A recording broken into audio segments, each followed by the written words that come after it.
il prononce, il met dans une bouteille, il ferme. La chose, elle est spirituelle. Je parle à quelqu'un. Pour briser cela, il faut établir aussi un autre autel qui est divin. On brise un autel satanique par un autel divin. Par un autel de Dieu. Alléluia. Lorsque nous prenons la Sainte Seine, c'est un rituel. Quand on dit on va manger le corps de Christ, on va boire son sang. C'est un autel que nous sommes en train de dresser contre les œuvres des ténèbres. Donc, c'est vrai que nous avons la nouvelle alliance du sang de Jésus qui nous garantit de rentrer dans la bénédiction.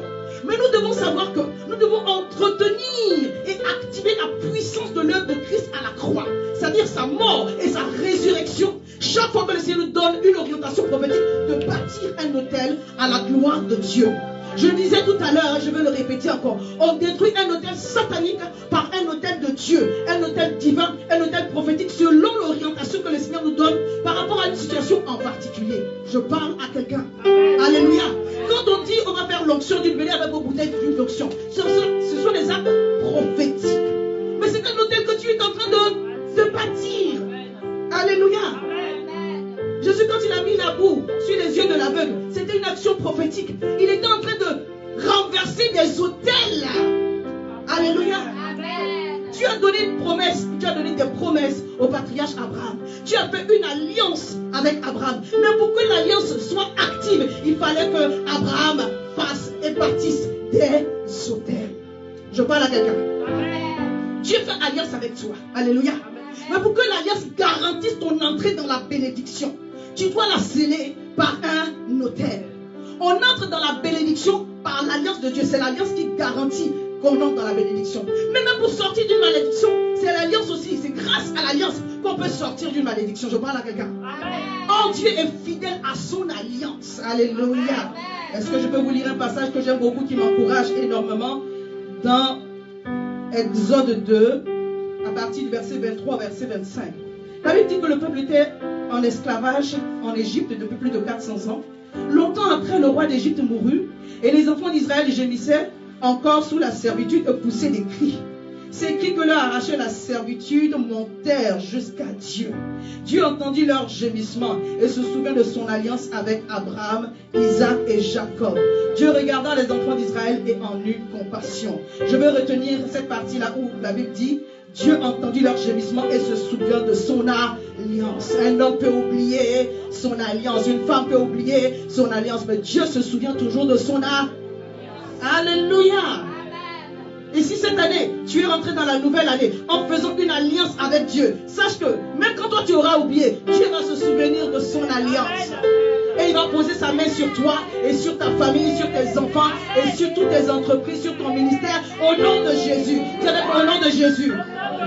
Cette année 2023, que mon alliance parle en ma faveur. Que mon alliance parle en faveur de mes enfants. Que mon alliance parle en faveur de ma santé. Au nom de Jésus. Alléluia. Je ne mourrai pas. Si je ne mourrai pas, je vivrai et je raconterai les bontés de l'Éternel, les merveilles de l'Éternel. Au nom de Jésus. Dirais au nom de Jésus. Sur la parole de Dieu, toute mauvaise alliance de la maison de mon père et de ma mère n'agit plus sur ma vie. Elles sont renversées, elles sont brisées, parce que j'ai présenté une alliance avec l'Éternel. Je l'ai renouvelée en cette année. À cause du sang de Jésus, je reçois ma portion de grâce au nom de Jésus-Christ de Nazareth. Amen. Alléluia. Premier autel que le patriarche Abraham a bâti. Donc, juste pour vous encourager, les effets de l'alliance, nous le voyons dans la vie du patriarche, nous le voyons dans la vie d'Isaac aussi. L'Éternel donne la victoire sur les ennemis, l'Éternel donne la distinction, une position élevée, l'Éternel donne l'abondance surnaturelle, l'Éternel donne l'orientation divine. Alléluia. On va garder un peu cette image-là. Je vais lire un passage, je vais un peu lire, parce que je veux que vous soyez dans le contexte. Et puis, j'aimerais aussi que vous puissiez noter, alléluia, 1 Roi 18, verset 30, verset 32. Quand on bâtit un autel, c'est pour rétablir le règne de Dieu. Alléluia. Je disais tout à l'heure, derrière chaque autel, il y a un mouvement d'esprit. Il y a des gardiens de l'alliance. Le diable agit là où il y a une alliance. Les démons agissent là où il y a eu un pacte. Peut-être que ce n'est pas toi qui l'as fait. Mais à partir du moment où le lien de sang est là et que le pacte a été fait, les démons ont le droit légal. Et Dieu ne peut rien faire. Parce que ce sont des principes divins, spirituels. Ce ne sont pas des principes chrétiens, ce sont des principes divins. Que tu sois musulman, qui que tu sois, ça agit sur ta vie. Comme pour tout le monde pareil. S'il y a une mauvaise alliance qui a été contractée dans ta famille, malheureusement, ça va agir sur ta vie et toute ta vie. Tant que cette mauvaise alliance n'est pas renversée, elle va agir. Je parle à quelqu'un. Alléluia. Donc quand tu viens faire une alliance avec Dieu, que tu bâtis un autel à la gloire de Dieu, tu appelles son règne à se manifester. Amen. Quand tu nous as appris la prière du Notre Père, que ton règne sur la terre comme au ciel. Que le règne de Dieu soit établi dans ta maison, dans ta vie et dans tes circonstances comme au ciel. Que ce que Dieu a décrété pour toi dans le ciel, que ce soit cela qui agisse. Et que le règne satanique, diabolique s'arrête maintenant au nom de Jésus. C'est cela ta portion. Alléluia. Élie a bâti un autel à l'Éternel pour mettre les prophètes de Baal à l'épreuve. Parce que une fois le peuple de Dieu est derrière Baal, une fois ils sont derrière Dieu. Dis, mais jusqu'à quand clocherez-vous? Soyez dans un camp. Alléluia. Que ton alliance avec Dieu soit véritable dans cette année. Je t'en prie au nom de Jésus. Ne va pas un peu à gauche, à droite. Non. Soit Amen. 1 Roi 18, verset 30, verset 32. Alors, Élie dit alors à tout le peuple, approchez-vous de moi. Tout le peuple s'approcha de lui. Et il rétablit, parce que l'autel avait été renversé, rétablit l'autel de l'Éternel qui avait été renversé. Il prit 12 pierres d'après le nombre de tribus des fils de Jacob. Alléluia. Et c'est ce que nous voyons sur l'image. Auquel l'Éternel avait dit, Israël sera ton nom. Et il bâtit avec ses pierres un autel au nom de l'Éternel. Il fit autour de l'autel un fossé de la capacité de 2 mesures de semence. Alléluia. Amen. Je prie ce matin que l'alliance avec l'Éternel soit restaurée. Si elle avait été renversée, qu'elle soit restaurée. Alléluia. Et c'est ton cœur que Dieu veut d'abord. C'est pourquoi le premier autel que le patriarche Abraham a bâti, c'est dans Genèse 12 à partir du verset 6, nous allons lire. Donc je vais reprendre ma lecture à partir du verset 4.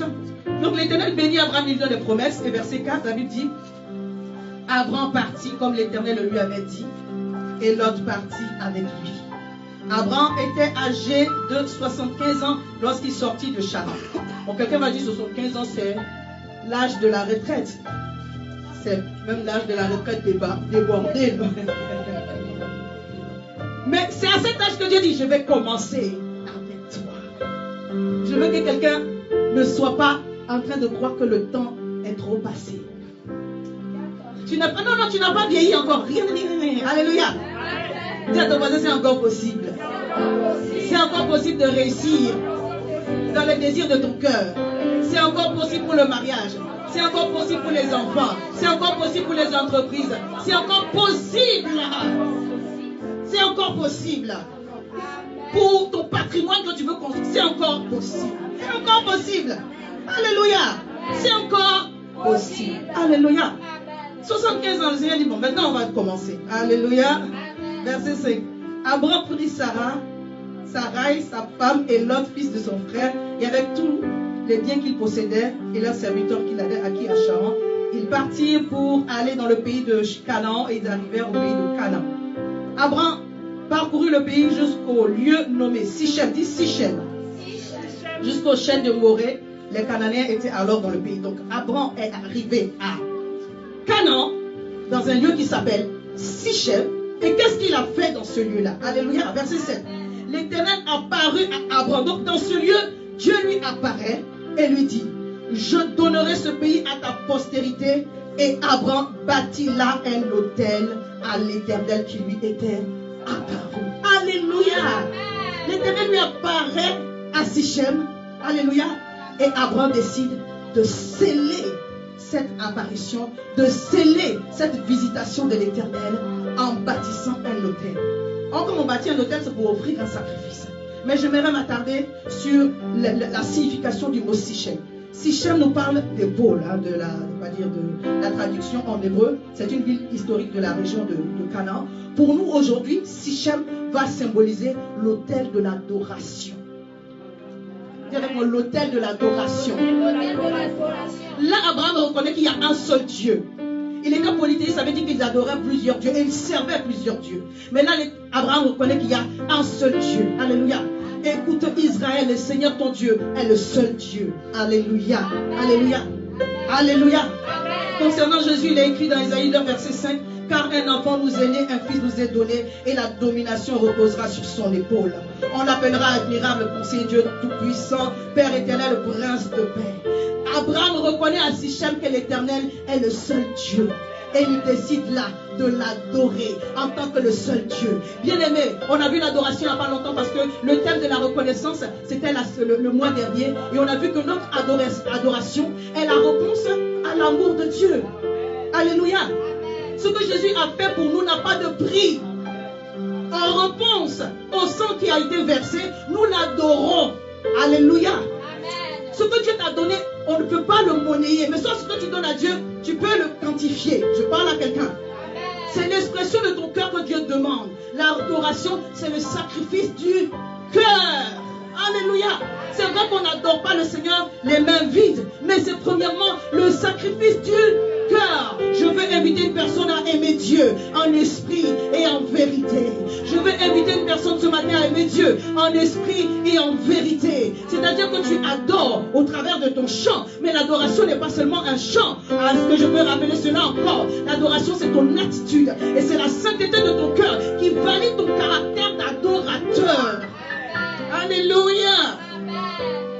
Lorsque tu préserves ton cœur, lorsque tu viens dans la maison de Dieu et que tu viens présenter à Dieu qu'il est Dieu, comme les 24 vieillards qui jettent leur couronne, tu dis je ne suis rien, je me mets à genoux dans ta présence parce que tu es simplement Dieu. Je ne peux pas te nommer parce que tu es Dieu, le commencement et la fin. Oh, on ne peut pas te quantifier, alors reçois la gloire. C'est ce que Abraham était en train de dire. Il dit tu as fait des choses, tu m'as sorti de la maison de la malédiction.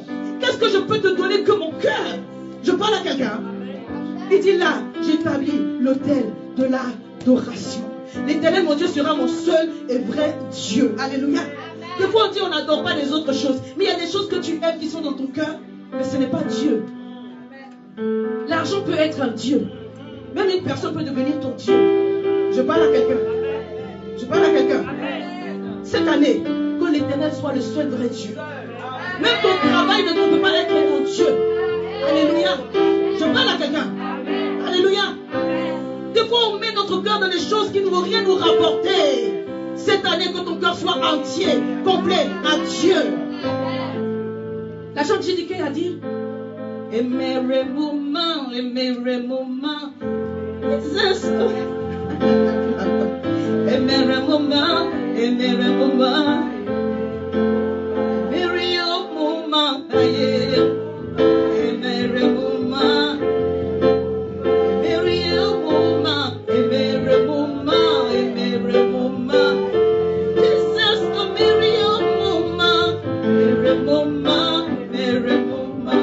C'est le chant de mariage de Yasmina. Il m'a fait du bien. Il m'a fait du bien. Alléluia. Sinon on ne va pas s'en sortir. Alléluia. Ce chant dit, si tu ne fais pas d'autre chose pour moi, c'est bon. Est-ce que beaucoup peuvent chanter ce type d'adoration? Jean, tu as fait. Mais demain, si tu ne fais plus, est-ce que tu vas abandonner le Seigneur parce que l'objet de ton attente n'est pas encore exaucé? C'est ce que ce chant veut dire. Tu m'as déjà béni. Tu m'as déjà donné le souffle de vie. Oui, j'ai des attentes. Mais si ce que je suis en train de te demander, je ne le vois pas demain, je ne vais pas t'abandonner. Je ne vais pas me refroidir pour cela. C'est ça la vraie adoration. Alléluia. Tu lui as fait seulement des promesses. On te promet que tu vois la chose dans tes yeux. Non, il dit je vais commencer par ta